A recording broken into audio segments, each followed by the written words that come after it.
Hello friends, मैं doctor उपवन पंड्या हूँ उदयपुर राजस्थान से और मैं कॉस्मेटिक स्किन और हेयर एक्सपर्ट के तौर पर वाइब्रा क्लिनिक्स उदयपुर में काम करता हूँ। आज हम बात करेंगे हेयर फॉल को लेकर, जो कि बहुत ही आम समस्या है। जो बालों का झड़ना है उससे आप में से कई लोग कई बार या कभी ना कभी जीवन में इससे परेशान हुए होंगे। लेकिन जब आप परेशान हुए होंगे तो आपको कोई प्रॉपर गाइडलाइन नहीं मिलती कि आखिर इसका इलाज क्या है। एक्चुअली तकलीफ ये है कि हेयर फॉल के बहुत सारे कारण होते हैं, जबकि आपको बाजार में कई सारे सामान मिलेंगे, जैसे कि hair fall shampoo, hair fall का कोई तेल हो गया, या फिर कोई होम्योपैथी रेमेडीज होती हैं, कई आयुर्वेदिक रेमेडीज होती हैं, और सब कमिटमेंट ऐसा बड़ा बड़ा करते हैं कि इससे आपका हेयर फॉल रुक जाएगा और आपको 100% गारंटी के साथ ट्रीटमेंट होगा। लेकिन सच बात यह है कि हेयर फॉल जो होता है उसका ट्रीटमेंट एक तो इस पर डिपेंड करता है कि उसको तकलीफ क्या है, दरअसल पीछे कारण क्या है हेयर फॉल का, और दूसरा कोई भी ट्रीटमेंट अगर 100% सक्सेसफुल होता, जिस तरीके के कमिटमेंट्स किए जाते हैं मार्केट में, तो क्या आपको लगता है कि कई लोग जो हमारे आमने सामने घूमते हैं वो गंजे होते हैं? तो क्या आपको लगता है अगर कोई ऐसा 100% ट्रीटमेंट होता तो क्या आपको ऐसे लोग दिखते हैं मार्केट में? नहीं दिखते। तो आप सबसे पहले एक सबसे मेन पॉइंट मैं आपको बताना चाहूंगा, वो ये है कि जो ये झूठे कमिटमेंट्स करने वाले प्रोडक्ट्स हैं उनसे बहुत सावधान रहने की जरूरत है। उनको कुछ नहीं चाहिए, आप एक दो प्रोडक्ट उनके खरीद लेंगे और करोड़ों लोग हैं दुनिया में, उनका काम चल जाएगा। लेकिन आपको आपकी जो हार्डकोर मनी है, जो आपने मेहनत से कमाई है, उसको इस तरह मत गंवाइए। सबसे पहले आपको अगर कोई तकलीफ है हेयर फॉल की तो आप कांटेक्ट करें सीधा डॉक्टर से।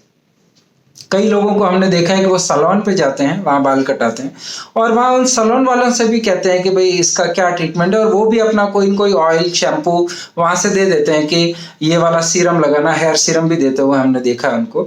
तो गलत बात कुछ नहीं है इसमें, लेकिन बिना कारण जाने कि एक्चुअल डायग्नोसिस क्या है, जब तक डायग्नोसिस नहीं होता मेडिकल में तब तक ट्रीटमेंट डिसाइड नहीं होता।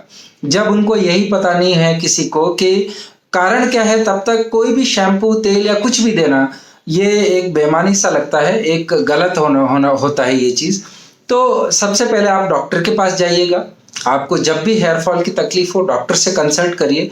डॉक्टर आपको बताएगा कि आपके हेयर फॉल के पीछे क्या कारण है, क्योंकि कई सारे कारण हैं हेयर फॉल होने के। जैसे आपकी बॉडी में कोई कमी रही हो, आपकी बॉडी में जैसे थायराइड की प्रॉब्लम है, या आपको दूसरी कोई अभी अभी अभी में जैसे पिछले 6 महीनों में, साल भर में कोई बीमारी हुई हो, आपको टाइफाइड हुआ हो, टीबी हुआ हो, कुछ भी हो सकता है, आपको लंबा बुखार हुआ हो, आप एडमिट हुए हो, आपको डायबिटीज है, तो कई सारी चीजें अफेक्ट करती हैं, और ये एक डॉक्टर ही समझ सकता है और बता सकता है कि एक्चुअल में आपको तकलीफ क्या है और उसका इलाज क्या है।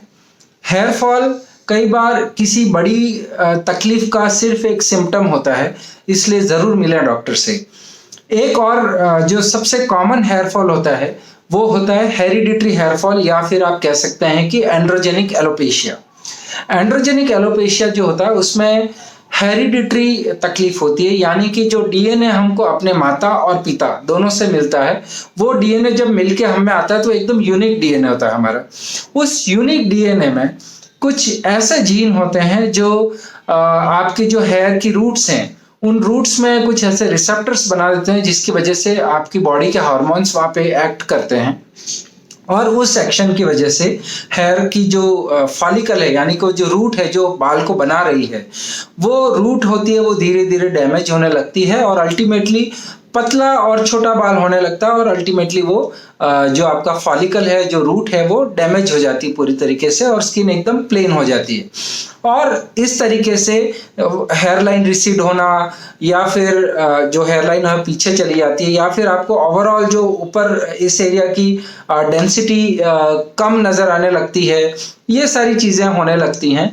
और एंड्रोजेनिक एलोपेशिया जो है, जिसमें गंजापन भी आता है कई बार, खास करके मेल में, पुरुषों में, और स्त्रियों में भी होता है। स्त्रियों की खास बात ये होती है कि स्त्रियों में जब ये वाला पार्ट अफेक्ट होता है इससे, एंड्रोजेनिक एलोपेशिया या हेरिडिटरी हेयर फॉल से, या इसमें फीमेल्स में हम इसको फीमेल पैटर्न हेयर लॉस भी कहते हैं, तो उसमें उनकी जो मांग बनाते हैं या पार्टिंग जो करते हैं जहाँ पे वो बालों की, तो उनकी सबसे पहली कंप्लेन ये होती है कि हमारी जो मांग है वो चौड़ी हो गई, यानी जो पार्टिंग है वो वाइड दिखने लग जाती है, और इस वजह से उनको वो डॉक्टर्स के पास जाती हैं या उनको तकलीफ होती है। तो अगर आपको हेरिडिटरी प्रॉब्लम्स है तो मैं आपको बताना चाहूँगा कि हेरिडिटरी हेयर फॉल का परमानेंट इलाज कुछ भी नहीं है, ना वो मेडिकल में, ना आयुर्वेद में, ना होम्योपैथ में, और कहीं भी नहीं है। तो अगर कोई दवाई, कोई तेल, शैम्पू आपको कमिट कर रहा है कि वो 100% आपका ट्रीटमेंट परमानेंट कर देगा, तो वो गलत कह रहा है। ये मैं गारंटी के साथ बोल रहा हूँ, और आप लोग इससे ध्यान रखिए। ये बहुत चीटिंग होती है मार्केट में, उनको बस पैसा कमाना होता है, इसलिए इस तरीके की बातें करते हैं। अब हम बात करते हैं होम रेमेडीज की। जैसे आप लोगों ने कई बार कुछ लोगों ने, हो सकता है कि प्याज का रस लगाया, उससे बाल ऑफ कोर्स उगते हैं, एक पर्टिकुलर टाइम के लिए आते हैं, लेकिन वो जो क्या कहते हैं, रस होता है प्याज का रस इरिटेटिंग होता है स्किन के लिए, डर्मेटाइटिस कर सकता है, एलर्जी कर सकता है, और आप बहुत ज़्यादा दिन नहीं लगा सकते, उसकी स्मेल भी काफ़ी होती है। तो अल्टीमेटली आप कुछ दिन लगाएंगे, लेकिन उसका कोई अल्टीमेटली बहुत ज़्यादा बेनिफिट आपको नहीं मिलने वाला, इसलिए मैं रिकमेंड करूँगा कि प्याज का जो रस है वो मत लगाइए, उससे कोई बहुत ज़्यादा फायदा लंबे टाइम के लिए नहीं होने वाला है। दूसरी बात आते हैं तेल और शैम्पू पे। हाँ, कुछ आयुर्वेदिक तेल काम कर सकते हैं एक लेवल तक, 100% ट्रीटमेंट नहीं हो सकता उससे, एक लेवल तक वो कुछ इम्प्रूवमेंट आपको दे सकते हैं पर्टिकुलर टाइम के लिए, बशर्ते उसमें कुछ ऐसा चीज मिलाया हुआ हो ताकि वो होम्योपैथिक या आयुर्वेदिक मेडिसिन है वो आपकी रूट्स में एंटर करे। जैसे एलोपैथी में हमारी जो मेडिसिन होती हैं हेयर फॉल की, उसमें मेनली मिनॉक्सिडिल सॉल्यूशन होता है, कई लोगों ने आपने लगाया होगा। तो मिनॉक्सिडिल सॉल्यूशन के साथ उनको अल्कोहल मिलाना पड़ता है ताकि उसकी पेनिट्रेशन बढ़े स्किन में। तो इसी तरीके से अगर कोई मेडिसिन अप्लाई की जा रही, चाहे वो ऑयल में हो या किसी भी चीज में, तो उनको एक ऐसा सब्सटेंस यूज करना पड़ता है ताकि वो स्किन के अंदर पेनिट्रेट हो वो दवाई, तब जाके वो काम करेगी। तो ये आप चीज देख लीजिए कि अगर कोई ऑयल है तो उसमें पेनिट्रेट करने की पावर है कि नहीं वो स्किन के अंदर या नहीं है।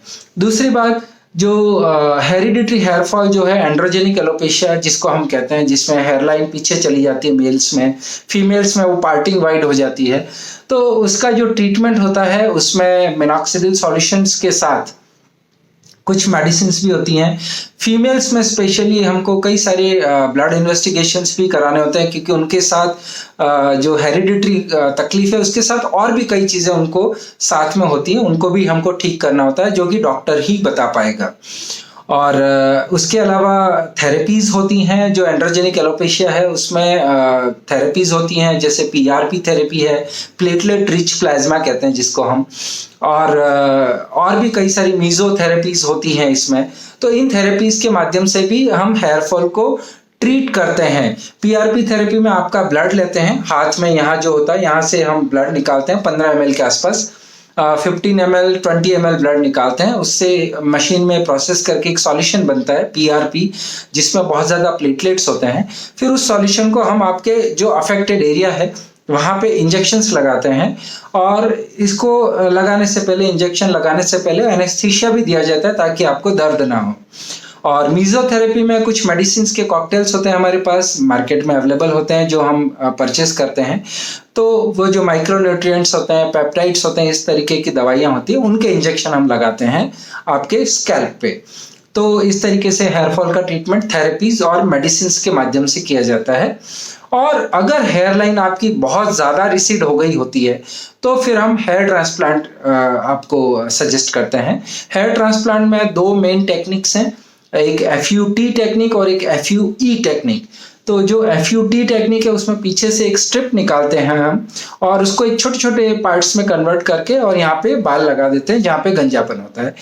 FUE टेक्निक में हम पीछे से जो बाल निकालते हैं वो स्ट्रिप ना निकाल के सिर्फ एक-एक फॉलिकल को अलग-अलग निकालते हैं ताकि कोई आपको ना तो कट लंबा लगेगा ना कोई स्टिचेस लेने की जरूरत रहेगी FUE में।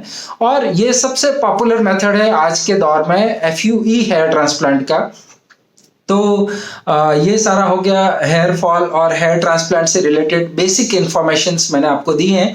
अगर आपको और ज़्यादा समझना है तो और वीडियोस आप देख सकते हैं, मेरी वेबसाइट आप विजिट कर सकते हैं वाइब्रा क्लिनिक्स की। और बस आज इतना ही आपके सामने मुझे बताना था। बहुत बहुत शुक्रिया, थैंक यू।